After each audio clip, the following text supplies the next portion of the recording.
Spoštovano občestvo, lep pozdrav. Dobrodošli v kraljestvu domišljije, podcastu Lutkovnega gledališča Ljubljana.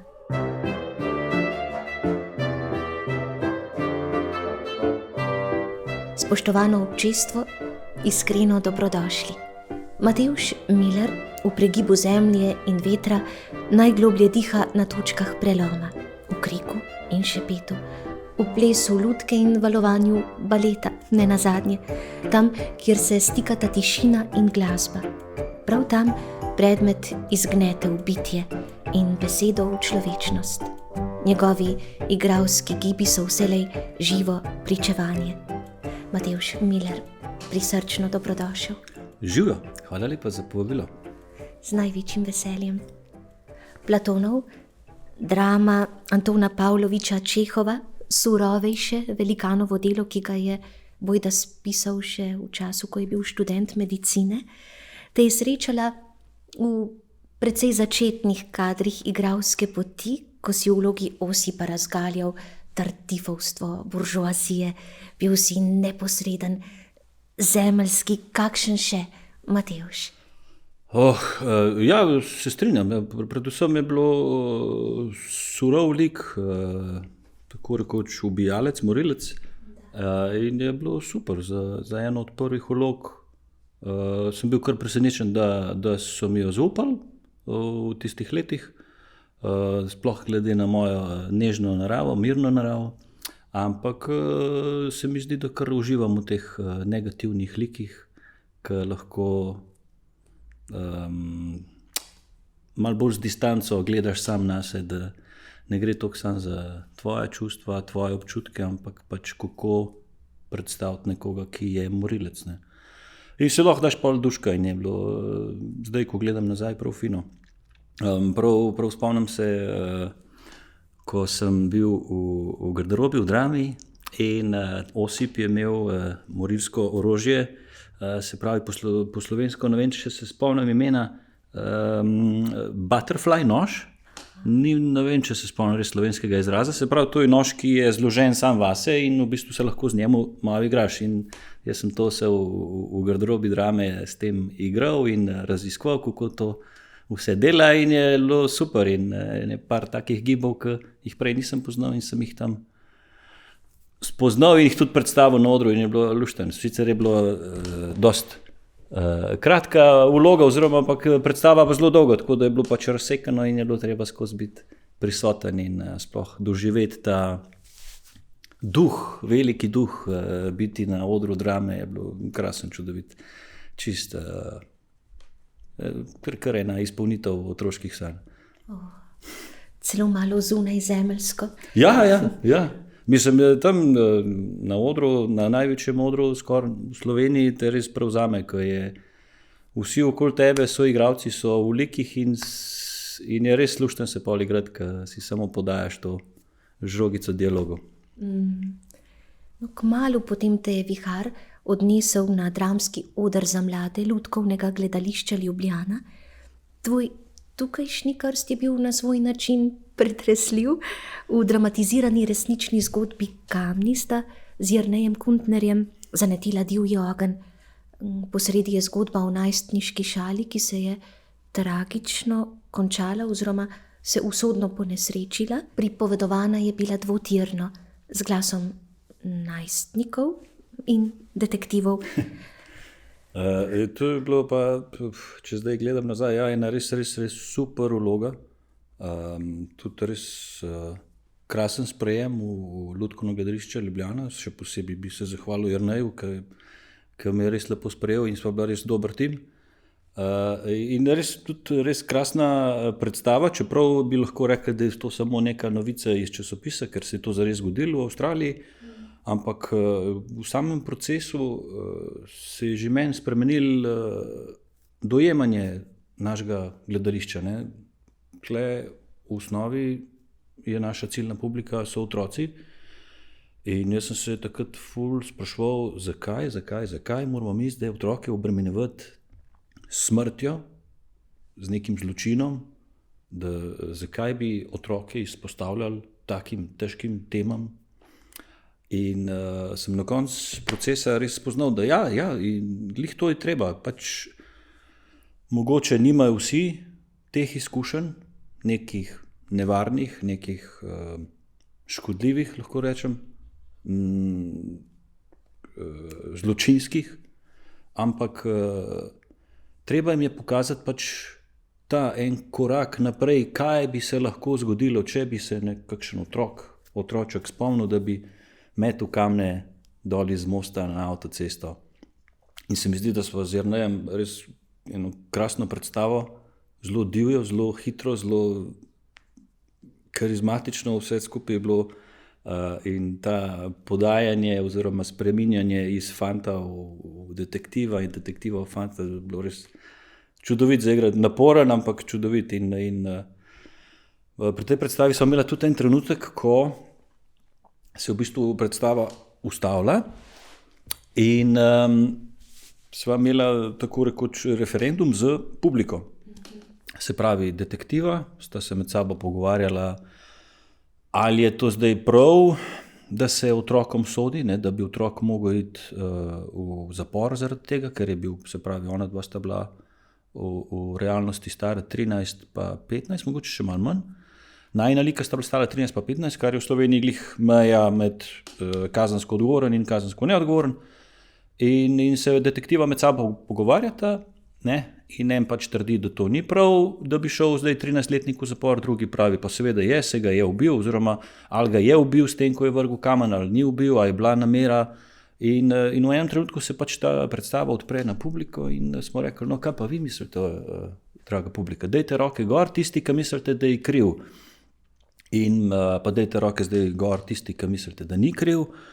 In takrat je mene v bistvu kar dosti prizadel, kako otroci ne vidijo tega, kako bi rekel, kako spoznati nekoga za krivega. Njim se je moj lik verjetno se jim je priljubil in so v bistvu sočustvovali z njim in so ga v bistvu nekako na nek način hoteli zaščititi in so v bistvu večinoma bili za to, da ni kriv in da bi mogel biti nedolžen. Meni kot odraslemu pa seveda to se mi ni zdelo prav, ker pač za vsako dejanje, ki ga naredimo v življenju, moramo biti deležni nekih posledic ali odgovornosti. In jaz sem si ful želel, da bi pač na tej predstavi se njihovo mnenje, vsaj enemu, no, naprimer, da bi se mu pač spremenilo in da bi videl, da kakšne stvari pač res se jih ne sme delati, ker so pač odgovornosti in posledice res ogromne, velike in žalostne po drugi strani. Čeprav še najbolj me je pa motilo to, da se je večina dvorane se je v bistvu umaknila in ni hotela pač nič reči. Ne? Niso hoteli niti reči, da je kriv, niti da ni kriv. In to me v bistvu še najbolj motilo. In enkrat sem bil prav hud, jezen. In ko včasih sem imela tudi pogovor po predstavi z psihologom, da je prišel tudi psiholog na oder in smo se pač s publiko pogovarjali. In sem prav to izrazil, da pač v življenju, v življenju, ki jih živimo, včasih se moramo pač odločiti ali za eno stvar ali za drugo stran, da najslabše pa biti tih in se pač skriti v svojo polžjo hišico, recimo.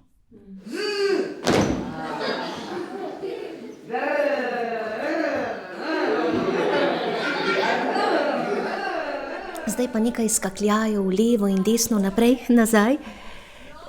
Če si se v hrupni, burleskni eksploziji Žužke Rada pod taktirko Jaše Jamnika vitalno prelevil komarja Marka, da si bil simpatično temperamenten, je opazilo kritiško oko, si nekaj pozneje v prizoritvi Prav hudo v režiji Andreja Jusa vstopil v nepriljuden svet sprtih, razvezanih staršev. Po kar zmerno do pretežno gostem nizu dramskih vlog, ki so tako ali drugače odmevale dileme sodobnega časa, si nazadnje le obuv čevlje igralca animatorja v Finžgarjevi Makalonci naravnosti z zakladnice domačega ljudskega pripovedništva. In na lepem si moral obvladovati tako marionete kot javajke. Kako si ugriznil v to sladko jabolko? Nekaj časa je trajalo, se strinjam. Se pravi, ni bilo tako na 1, 2, 3. Jaz sem v času, ko sem bil sprejet v lutkovno gledališče, začel obiskovati lutkovno delavnico oziroma, kako bi rekel, se pravi izobraževanje, lutkovno izobraževanje, in sem preko tega izobraževanja spoznal sploh ročne lutke, marionete, javajke, vse, oziroma ta odnos, ki se vzpostavi med lutko in animatorjem. In mi je fejst dobro šlo in mi je bilo všeč, in je režiserki Makalonce se je zdelo fino in me je zasedla in sem bil navdušen in je bilo ful fino in krasen. Bunkati, bunkati, bunkati, bunkati, bunkati, bunkati, bunkati, bunk. Ko pride nedelja, Kovačeva želja, Kovač se spočije, veselja navžije. To niso raki! To so raki! To niso raki! Če še enkrat rečeš, da niso, pojdi z Bogom! Tvoj denar pa je moj! Čist nekaj drugega, ampak po eni strani dosti bolj težko, vse je bolj natančno, vse je bolj umirjeno, ker je pač ni prostora za improvizacijo, tako rekoč skoraj, ne. Lutke so zelo občutljive na vse kratke gibe oziroma majhne gibe in je nek filigranski odnos do tega. Ampak po drugi strani je pa dosti bolj odprto za glasove. In zdaj se spomnim, pri Makalonci smo res kar nekaj časa iskali.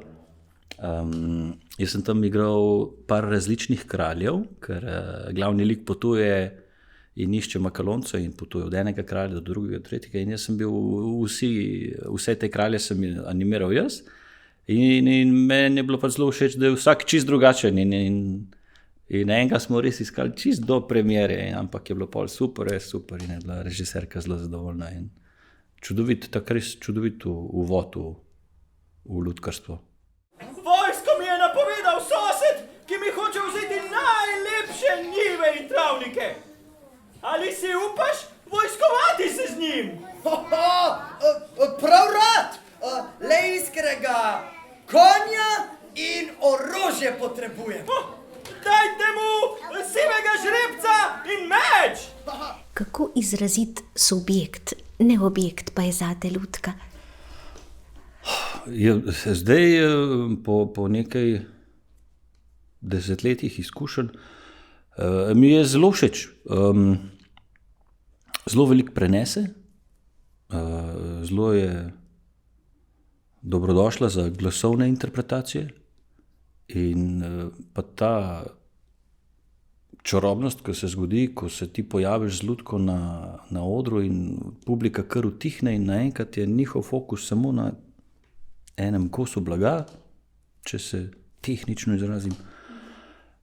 Je res fascinantno in tudi jaz, ko gledam na svoje lutke, ki jih animiram, se počutim tudi jaz kot nek gledalec, ki ima skoraj sedeš v prvi vrsti in sem čisto zraven lutke in spremljam njeno gibanje, življenje, podoživljanje, čustvovanje z vsem drugim svetom. Zgodi se neka distanca, ki pa ni distanca, ki je v bistvu še večja povezanost. Težko razložiti, ampak v enem trenutku res Matevža ni na odru, ampak je tam samo naprimer Pujsi iz predstave Medo in Pujsi. Nisi jezen name? Vsakdo ima lahko slab dan. Greva lahko vseeno ven, na igrišče? Seveda. Ti si res najboljši prijatelj. Jaz bom prvi. Ne, jaz bom prvi. Medo in Pujsi je gledališki kos, ki navdušuje mlade in malo manj mlade gledalce. Ti so se okužili bralsko, najprej, kaj ne? Ja. Potem pa še z izkušnjo v lutkovnem gledališču. Lahko so zelo nevarne vode, ker kar naenkrat moraš ti lutko iz 2D sveta, iz ploskega sveta preseliti v trodimenzionalno lutko. In ko sva s sodelavcem Branetom začela, ko smo začeli s temi vajami, sva naprimer samo dobila zelo čist golo obliko Medota in Pujsja in smo samo preverjali to velikost, če bo dosti velik za naš veliki oder. In že sam takrat, ko sem jaz videl lutki, sem rekel, pišuka, super je, prav dobro zgleda, res prav lepo se je prelil na oder in sem že vedel, da bo to uspešnica in je bilo res krasen. In vse te vragolije, ki jih ona dva zdaj počneta v naši predstavi, Medo in Pujsi, to je res krasen, publika tako uživa in res je prav, se mi zdi, da nam je res uspel en tak lep preliv iz slikanice, iz Cicidoja, preliv na veliki oder lutkovnega in se prav poigravamo s tem dvodimenzionalnim in trodimenzionalnim. Z vrtečimi se mizami, denimo. Tako, ja. In te ploske mize in pokončne mize in čudovit.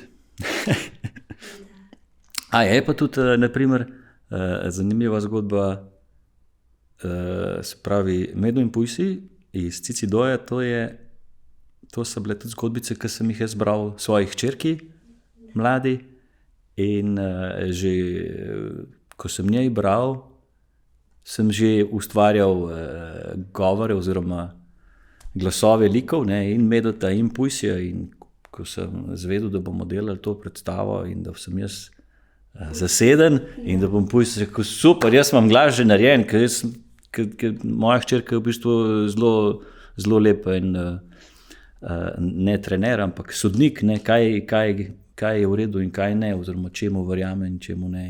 In je bil glas Pujsja že postavljen že par let prej, preden sem ga sploh dal na oder. Fantastično. Ja, med Medom in Pujsjem je nepreklicna magija. Torej, je vse že obstajalo v prostoru, samo prave duše ste se morali postaviti v špalir.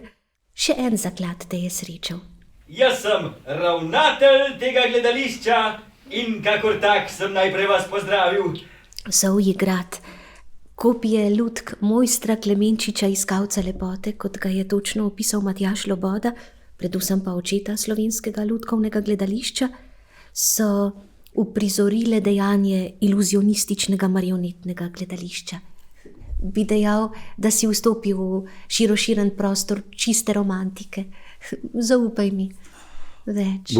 Ja, ti si bil res čist nek drug projekt. To, kot sem rekel prej, res je pa prišlo do izraza to filigranstvo in natančnost zelo kratkih, majhnih premikov in zelo intimna scena, se pravi na oder je bilo, prostora je bilo, mislim, za 20 ljudi in pa naša predstava v takem kvadratku, okvirju. Tam se je pa res pokazalo, koliko moramo animatorji biti sposobni te mirnosti, mirne roke in nežnih gibov in nekih mizanscen, ki jih je treba narediti s preprijemanjem lutk na takem zelo majhnem prostoru in tam se pa res vidi, da smo delovali kot nek lep ustroj, da je vse teklo tako, kot mora. Ti se je bilo pa res, ja. Lušten.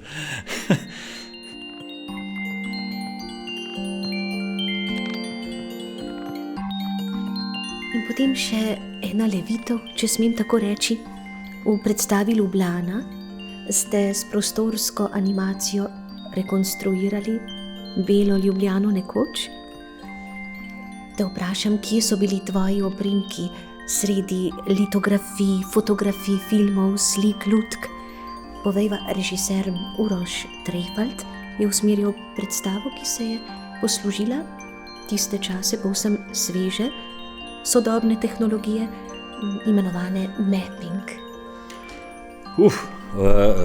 To je bil pa en projekt, ki je bil meni kar težaven. Takrat smo zelo težko zaobjeli, z roko v roki hodili s tem mappingom. To je taka ogromna stvar, ki se mi zdi, da nas je kar malo pojedla. Takrat sem začutil, kako se počutijo igralci, ki delajo kakšne filme znanstvene fantastike, ko igrajo na blue screenu, se pravi na modrem zaslonu oziroma platnu in se potem digitalno spreminjajo stvari za njimi. In tukaj je bil dosti podoben občutek. Ko smo bili na odru, na tej ogromni sceni, ki je imela obliko ene velike knjige, na pol odprte, in je bila tudi nek prostor za projekcijo mappinga. Ti, ko si bil noter v prostoru, na odru, si v bistvu nisi imel perspektive nikakršne in si mislil, da si bolj kot ne osvetljen z različnimi barvami in da te niti se te ne vidi, niti te publika ne more videti dobro, niti obraza, niti telesa. Res se mi zdi, da nas je kar pojedali in je bilo res zelo težko se s tem spoprijeti, spopadati. Sicer nam je pol uspel, ampak mislim, da igralci smo imeli skozi neko v podzavesti neki, da mi niti ne moramo priti do izraza, dokler se ni zgodil, da je bil nek daljši premor in smo to predstavo potem mogli malo obnavljati in jaz, ko obnavljam svoje vloge, če kakšno stvar ne igram nekaj časa, jo moram pač ponoviti, zaradi teksta, zaradi premikov, zaradi predmetov, ki jih uporabljam, kdaj jih moram imeti, pa take stvari. In ko sem si ta video pogledal, te predstave, sem pa rekel, pismo fantastično zgleda. Res je bilo prav čarobno, ampak tega mi na odru pač tega občutka nismo mogli dobiti in včasih moraš res pač narediti 6, 7, 8 korakov nazaj, da pogledaš malo bolj oddaleč in da se prepustiš, da si del te ogromne celote in da si dovoliš biti ta mali kamenček v tem lepem mozaiku. Takrat sem bil res presenečen. Ker neka percepcija se ti v glavi zamenja, da iz izgubljenega igralca na odru se potem vidiš na filmčku in vidiš, da super deluje, da se ne smeš bojevati s tem mappingom, ampak se mu prepustiš. In se mi zdi, da to se kar velikokrat lahko zgodi pri kakšnih predstavah, da se moraš prepustiti in gre pol veliko stvari lažje. Gremo! Sva 4 črne mravljice in nič nas ne ustavi, ko misel na veselo pot zapleše nam po glavi. Matevž, si ena izmed 4 črnih mravljic. To je ultimativni poklon. Srca in modrost izvrhana literarna predloga izvrstne Anje Štefan, režijska briljanca Martine Mavrič-Lazar, likovna podoba Zvonka Čoha, glasba Milka Lazarja in Nina Deglerje. Vsi našteti so recept za uspešnico. Se strinjam, ja. Prvovrstno uspešnico. Če se ne motim, je bila to moja prva ženska vloga. in sem neznansko užival. Res, to je bil res lep proces in te pesmi, ki jih imamo v predstavi, še zdaj mi odzvanjajo v ušesih in še vedno je na sporedu predstava. Pač to je en res čudovit izdelek, da ga še vedno igramo z veseljem. To je pa res bil tak, res, ko čutiš, da si bil pobožan iz strani kulturne ustanove, recimo, ali pa igralskega poklica, recimo, no, animatorskega. Zabavna zadeva pri tej predstavi je, da imamo animatorji kostume, tudi, sicer se jih ne vidi, ker smo za igralno mizo, in vse 4, se pravi 3 so igralke in pa jaz imamo kiklice. In jo imam še vedno oblečeno vsakeč, ko imamo predstavo Mravljice, sem v kiklici in je res lušten. To se spodobi, da. Sicer pa imaš izjemen privilegij. Modrost mravelj je presežna, o tem ni nobenega dvoma. Matevž Miler, pred desetletjem je Lutkovno gledališče Ljubljana porodilo glasbeno zasedbo, band Hashtag. V mladinski glasbeni predstavi Neli ni več, za režijskim krmilom je bil Jaša Koceli, si se znova oblekel v najstniško kožo, tokrat v idola na bobnih. To, da lahko rečem, da je bila pa to še ena uresničena želja iz otroštva, imeti svoj band. In to se je pri tej predstavi Neli ni več zares zgodilo. Mi, ko smo začeli s tem projektom, ponovadi projekti trajajo nekje 2 meseca, od začetka do premiere. Ta projekt pa se je začel, mislim, da skoraj 9 mesecev pred premiero. In mi smo začeli samo z vajami kot nek res srednješolski band in smo se dobivali enkrat, dvakrat, trikrat na teden. Jaz sem bil zadolžen za bobne in kot en od starejših članov te ekipe sem bil tudi zadolžen, da sem bil kar nek šef. In mi je bilo to res fajn, da sem jaz določil ritme, kako bomo igrali, kje se bomo ustavili, kjer komad bomo zdaj zaigrali, kolikrat ga bomo zaigrali. Res sem bil kaj en šef benda ali pa frontman. In nam je bilo to res, se mi zdi, da smo takrat res vložili vsak svoj glasbeni talent in željo in veselje do igranja in petja. Na plesišči, kjer padaš, na plesišči, kjer smeš, do pomladi v temi stradaš, do poletja se streš. Na plesišči, kjer padaš, na plesišči, kjer smeš, do pomladi v temi stradaš, do poletja se streš. 4 prehoda, ne bi.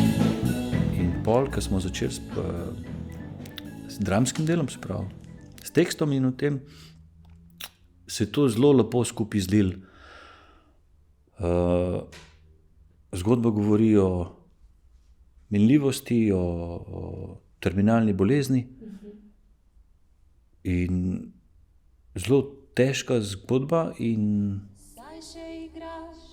se mi zdi, da je publika pač ob naših pesmih zelo lepo lahko podoživljala ali premišljevala o svojih izgubah, tragedijah, boleznih, se na nek način še enkrat poslovila. Zelo zanimiv koncept, no, pač taka res težka tematika in čustvena, pa potem v bistvu zavita v najstniško premišljevanje o tem ob glasbi oziroma izražanju svojih čustev v pesmih, bobnih, kitarah. Lepi spomini. To je bil pač tudi projekt, to pa moram povedati. Jaz sem glasbeno izobražen samo 2 leti teorije ob igranju harmonike v otroških letih, tako da in pa potem prepevanje v srednji šoli v komornem zboru, ampak z glasbili pa nisem imel neki veliko stikov. V srednji šoli me je enkrat pičila bobnarska strast, recimo, ker smo imeli na srednji šoli en prostor za glasbene vaje oziroma vaje bendov, sprav drugih bendov, in sem jaz kdaj pa kdaj tja prišel in si malo sposodil njihove bobne in malo bobnov in me fejst prevzelo, ampak do začetka tega projekta Neli ni več sem jaz znal mogoče pač 1, 2, 3, 4, 1, 2, 3, 4, pač čisto osnoven ritem in sem za namene tega projekta dobil inštrukcije, bobnarske inštrukcije in takrat smo vsi naredili en tak res velik korak od začetkov bobnanja in igranja bas kitare in kitare do končnega produkta res velik preskok. In je bilo prav čudovito to opazovati in pri sebi, kako gre čedalje boljš, in tudi pri sodelavcih, kako v bistvu čedalje bolj zvenimo res kot en band. In da smo res bili krščeni kot band, smo imeli tudi nastop, javni koncert na vrhu, na odru pod zvezdami, in smo igrali pač par priredb in je bilo super, ampak vsi smo bili trdi, vseh nas je bilo strah, jaz sem siguren zamujal na bobnih, pa kaj izčaral narobe, ampak je bil ta let je bil prebit in je bil potem veliko lažji za predstavo. To je bila, ko smo imeli premiero, je bil na nek način dvojna premiera, in premiera tekstovna, dramska, in pa premiera kot našega benda, ki smo ga... Ja, Fantastično. Ja, fantastično.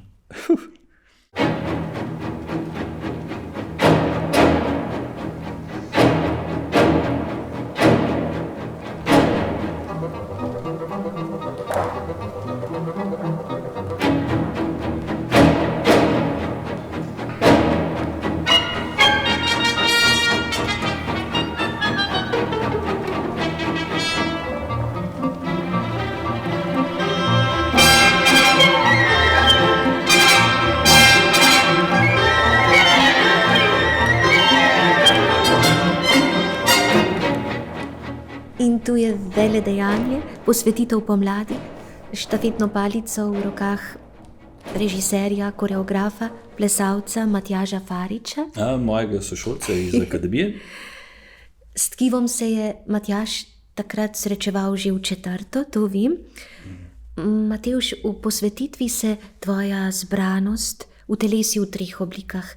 Si lutkar, dramski igralec in si plesalec.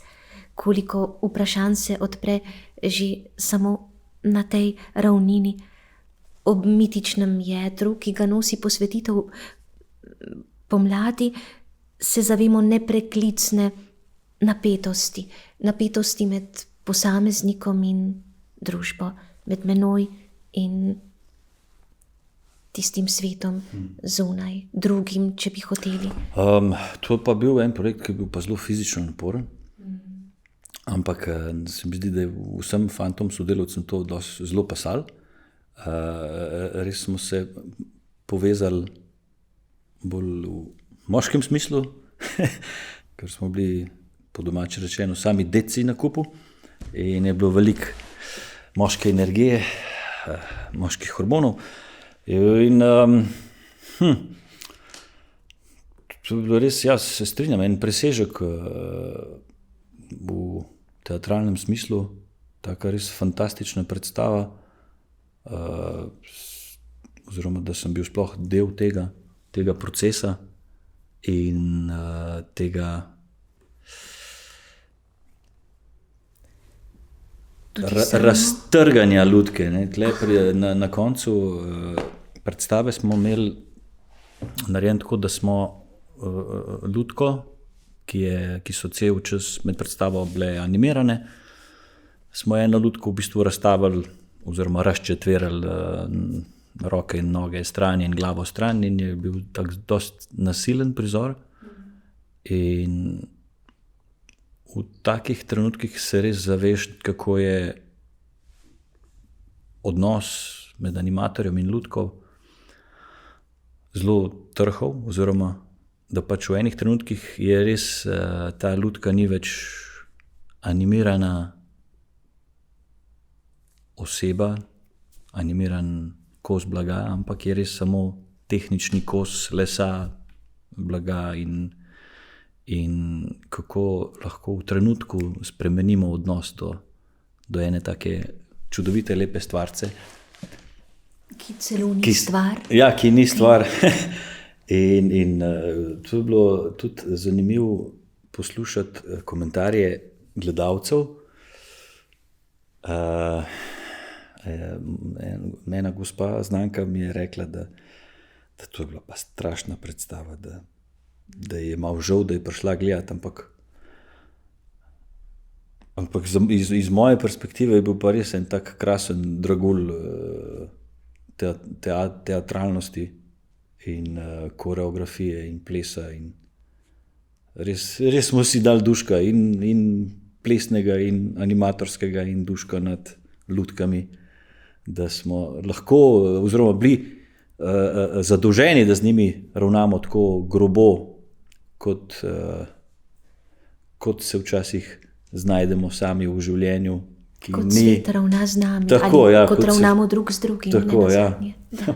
Z Julijo Kristoforovo si že 2-krat potoval, 2 ikonični predlogi, Čarovnik iz Oza in Snežna kraljica, prepoznamo na osi očitnega etosa v pripovedi. Preobrazba, katarza se zgodita v odnosu s kultiviranjem sočutja in nujno z odločno dekonstrukcijo lažne avtoritete, lažnih avtoritet. Bi lahko smiselno povezali obe v prizoritvi, ali ne? Snežna kraljica je pa res en tak lep čustveni labirint. No, če zdaj pomislim, imamo malo podobno funkcijo, sam je malo bolj aktivna, ker sem res da samo pripovedovalec v narekovajih, ampak smo v samem procesu res tako lepo sodelovali in je čudovit videti, kako vsi soigralci smo v enem istem zanosu predstaviti to zgodbo publiki, to res lepo ljubezensko zgodbo in optimistično pričakamo skupaj na nek tak lep optimistični konec. Zelo lepa zgodba. Mislim, meni osebno mi je zelo pasala na trenutni čustveni svet, v katerem se trenutno nahajam, in je bilo res tak lep poljub, recimo. En lep poljub gledališkega duha. Matevž, ali bi mogel izpostaviti vlogo, ki je na nek način prelomna v tvojem razumevanju, bodi si dramske igre, bodi si dela z lutko? Prelomno bi bilo po moje ena izmed prvih mojih vlog v drami Barčica za punčke, kjer sem imel, mislim, da 2 ali 3 različne like. In takrat sem začutil, da v bistvu v vsakem liku je delček mene in ta delček mene tako uživa v tem liku, da takrat se mi zdi, da sem našel nek ključ, kako uživati na odru oziroma kako predajati ta poklic gledalcem. In pol naslednji prelom je pa sigurno bil, ko pred tabo sedi množica otrok iz šol in res uživajo ob tvoji igri, ali animaciji, ali igri, in ko so res iskreni in ploskajo res takrat, ko jim je res všeč, in se odzivajo med samo predstavo in prav čutiš, da jih je popeljalo skupaj z našo zgodbo in da smo skupaj na enem ogromnem valu in nas ta val pelje v res lepe občutke. V razgibanem opusu Matevža Millerja zasije predstava Moj dedek je bil češnjevo drevo v režiji velikega mojstra senčnega gledališča Fabricija Montekija. V pomensko gosti v prizoritvi, ki izgovarja brezkrajnost ljubezni, a tudi kritično ošvrkne bolezni sodobnega sveta, Matevž Miller z izjemno rahločutnostjo tlakuje pot v čustveno pripoved. Rad bi postal ptica, da bi ti delal družbo. in ti pozobal vse češnje. Na 25. mednarodnem lutkovnem festivalu Zlata iskra v srbskem Kragujevcu je prejel nagrado za igralsko stvaritev. Matevž Miler je v procesu animiranja lutke na ravni telesa, glasu. Tvoj zaznavni aparat, drugačen od tistega, ki kot dramski igralec uprizori lik na gledališkem odru ali pred kamero, denimo. Je, sigurno. Mislim, skozi moje oči so dramske vloge, saj zame, se moraš izpostaviti in čustveno in telesno in si skozi izpostavljen tem pogledom iz publike, medtem ko pri animacijah si pa ponovadi zelo primerno skrit za kakšno zaveso paravanom in se počutiš bolj varnega. Saj jaz. In ta razlika med igrano in animirano vlogo je zame kar bistvena. Pri igranih si pač res bolj izpostavljen in je bolj pomembna prisotnost, karizma, podajanje besed in preigravanje dialogov. Medtem, ko pa pri lutkah je pa veliko več natančnosti. Tam pa je zelo malo prostora za napake, ker jih zelo težko zakriješ ali pa popraviš. Ker pač na odru, ko si kot človek, kot oseba, se zelo hitro lahko znajdeš s kakšno improvizacijo, neko spremembo pozornosti, marsikaj, medtem ko pri lutkah, čim se ti kakšna nitka pri marioneti malo zatakne, je to zelo težko rešiti in zato je pri teh animacijah veliko več natančnosti in umirjenosti in je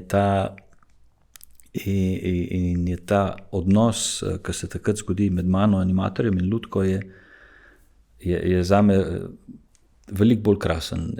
Res je, kot sem rekel že prej, jaz se včasih res počutim, da sem res v prvi vrsti sedim in opazujem to lutko, kako gre skozi predstavo.